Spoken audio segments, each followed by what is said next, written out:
Grabe oh, parang laser ah. Lupit. Oh, mausok. Mafagi.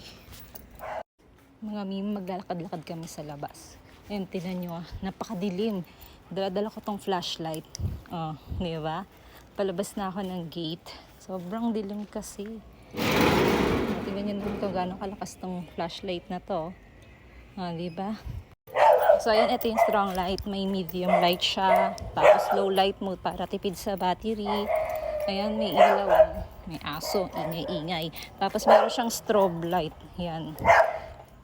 Tapos, telescopic zoom pa to. Nazo-zoom in and nazo-zoom out siya. Nazo-zoom in. Ayan, oh.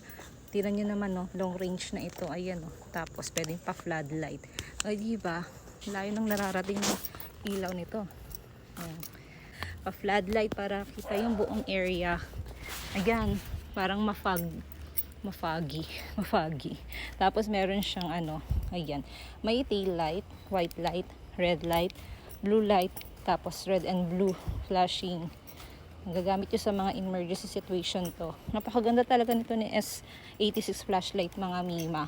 Water resistant na rin ito and naglalas yung kanyang battery na mga 4 hours. Depende sa paggamit nyo ah. Naghanap kayo ng magandang flashlight, affordable lang ito. Go na, nasa Yellow Basket ko lang to.